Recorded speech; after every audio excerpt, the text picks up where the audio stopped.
Heyo, sinners. So here we are, and by the way, when I say sinners, if you don't know, I'm talking about CYNERS, which is the Christian Youth Network, so, don't worry about that. Anyway, what does ADHD look like is our next topic, and here we go. So when I'm looking at what does ADHD look like, I'm talking about symptoms and behaviors.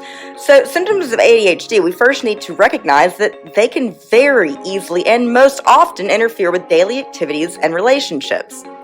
It begins in childhood, but the majority of the time, it absolutely continues into adolescence and, of course, adulthood. Don't worry, I'm a living, breathing example if you want to see an adult on ADHD. So let's just look at, because obviously this is Christ Teen Podcast, let's look at ADHD in teens. So symptoms of ADHD in teens are absolutely similar to those of ADHD in children, and I'm just going to give you a brief list right now. We'll go into some, more things that you can see if you're wondering if you have it, you can check off in just a bit.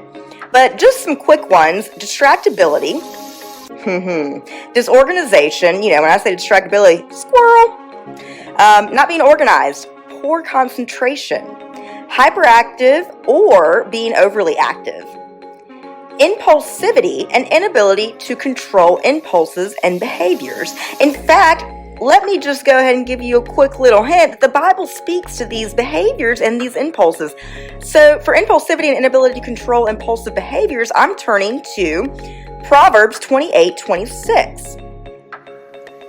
Whoever trusts in his own mind is a fool, but he who walks in wisdom will be delivered. Now, I'm not calling you a fool, although I know I can be for, peep's sake, but impulsivity and the inability to control, that's like us trusting our impulses and acting on them. The next one, acting without thinking about the consequences, making careless mistakes. Both of these point me to Proverbs 14:16 through 18, which says, one who is wise is cautious and turns away from evil, but a fool is reckless and careless. Any hands going up right now? Amen. Also, a man of quick temper acts foolishly. Keep going. So, trouble paying attention, daydreaming a lot, forgetting or losing things, squirming or fidgeting, talking too much, making careless mistakes, I just mentioned that, taking unnecessary risks, having a hard time resisting temptation, having trouble taking turns and sharing, and having difficulty getting along with others. Now, guys, this is a short list, but you might be like, oh yeah, holla, I think this might be me. So let's continue. So in young children with ADHD, hyperactivity and impulsivity are the most common symptoms. However, as academic and social demands increase, these symptoms of inattention become absolutely more prominent and begin to interfere with academic performance and even peer relationships. Friends, these symptoms lead to significant suffering and cause problems in every area of our lives, at home, at school, at work, if we have a job, and of course in relationships.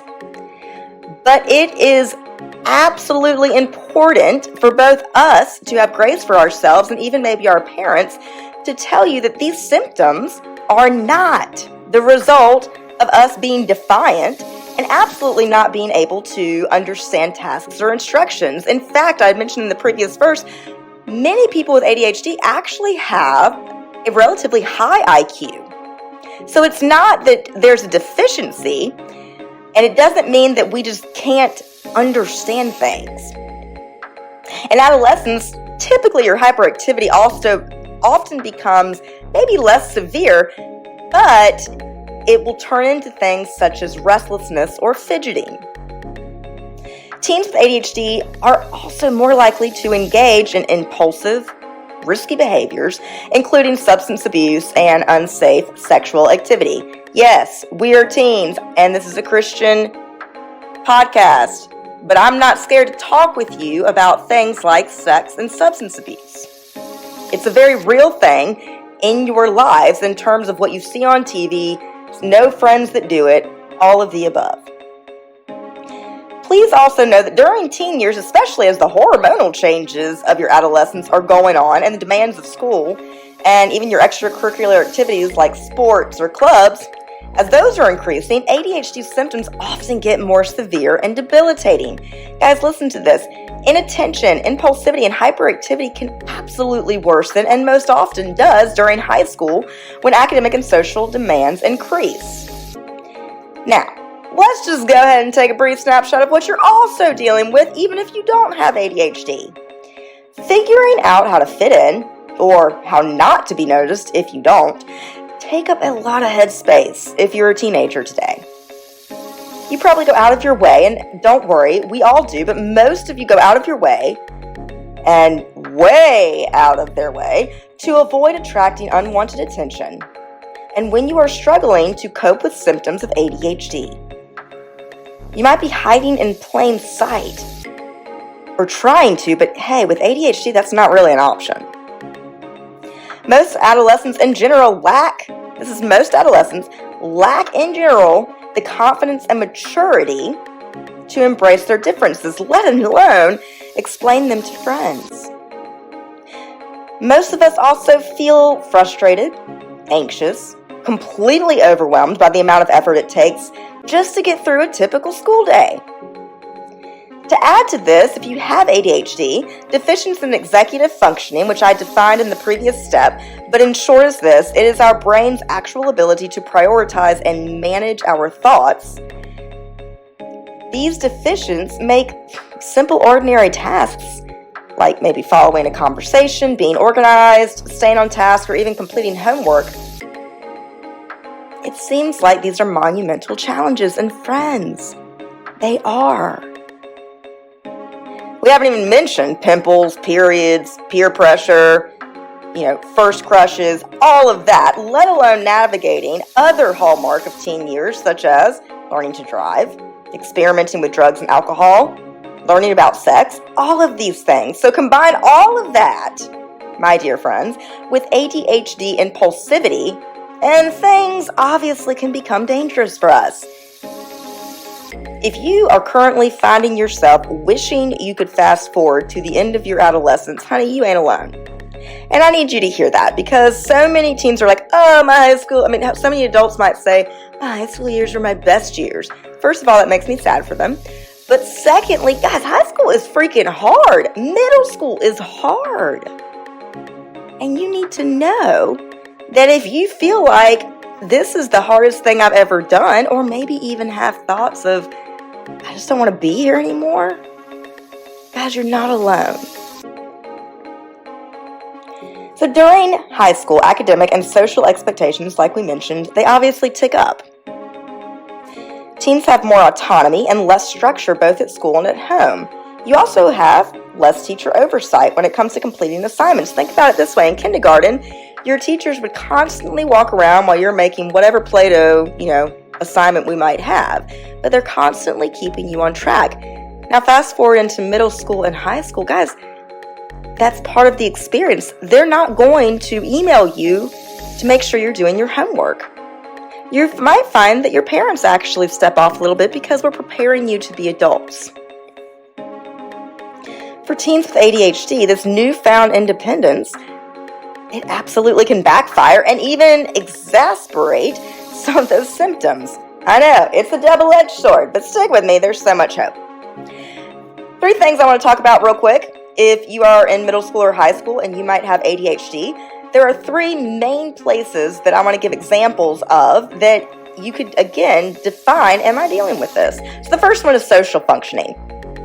Many people with ADHD exhibit difficulties in peer relationships due to impulsivity, hyperactivity, and maybe even aggression. Frequently interrupting people, difficulty coping with frustration, and poor social skills can obviously negatively impact early friendships. Research actually shows that children who have ADHD have fewer friends and are less likely to be accepted by their peers and are more likely to experience social rejection during their teenage years. If you are dealing with this, I want you to hear again, you're not alone and you're not wrong, and God did not make a mistake when He made you. Importance of peer relationships obviously increase during adolescence as you spend more time engaging with your peers. It's pretty simple. Something else to keep in mind is the impact of ADHD on those executive skills needed for the maturity necessary to have successful relationships. Guys, if you don't know this, your brains are not fully developed until your early teens, whether you have HD or not. But for people with ADHD, go ahead and add 3 to 5 years to that timeline. Guys, I want you to hear this is a physical. You are not, it's not a mental impairment. This is physical in your brain. All right, second point is academic functioning. This is where a lot of us might go, oh, okay, that makes sense. Academic problems are actually one of the key features of ADHD.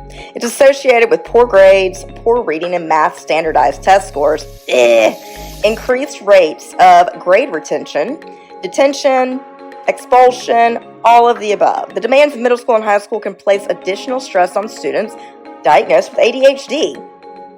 The difficulty of the workload increases, and nightly assignments are often replaced with long-term assignments that require planning and organizational skills, which obviously our brains have a hard time doing.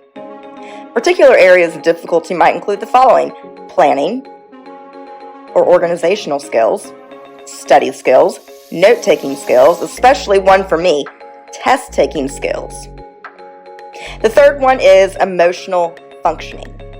Many teens with ADHD experience other difficulties. We actually see in research that high levels of camaraderie between ADHD and mood disorders, anxiety disorders, and depression. Come on, am I talking to anybody right now? In fact, one study found that adolescent females with ADHD have a 2.5 times higher risk of major depression than female adolescents who don't have ADHD. What does this mean? Well, it means that teens with ADHD need extra emotional support from their parents, their teachers, their peers, and if you have a youth group or a youth counselor or a mentor, you need that extra emotional support. The behaviors that, in fact, some adults in your life view as frustrating or annoying are the very behaviors that trigger anxiety and low self-esteem in all of us with ADHD.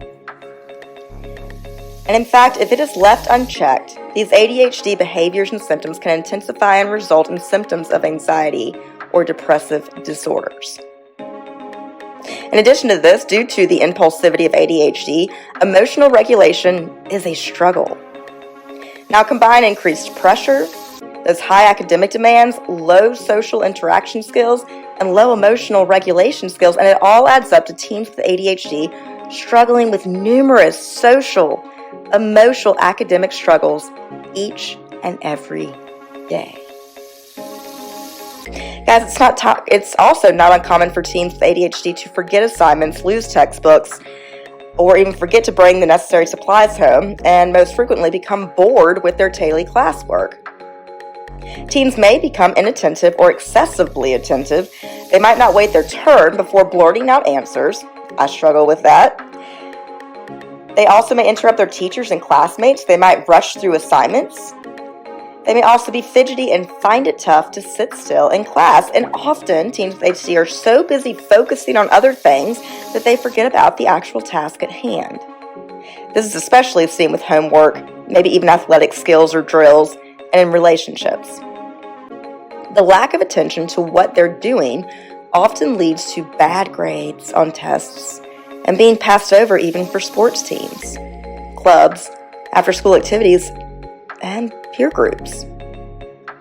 I do want to put a brief caveat in here that I've personally dealt with this. Other important factors to consider for teens with ADHD. Driving can absolutely be a very hard thing for teens with ADHD. Doesn't mean you don't do it, but just being aware of that. We talked about teens with ADHD being impulsive, risk-taking, more immature in judgment and thrill-seeking than those without. Teens with ADHD are more likely to be heavy drinkers or have problems with drinking. Also, teens with ADHD are frequently the targets for extreme bullying.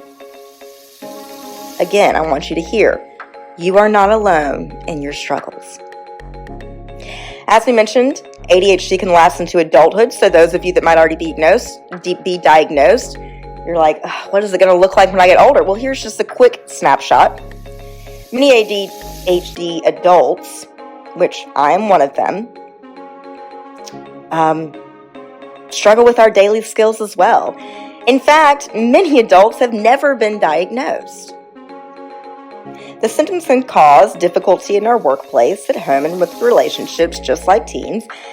And all of the symptoms will look different at older ages. For example, hyperactivity may appear as extreme restlessness as we get older. They become more severe when the demands of adulthood increase as well. ADHD can lead to poor self-esteem and social function when it is not appropriately treated. In addition to this, we may experience absolutely poor self-worth, being very sensitive to criticism, increased self-criticism, thinking that we are not worthy, thinking that we are wrong or broken, and all of this is stemming from higher levels of criticism throughout life.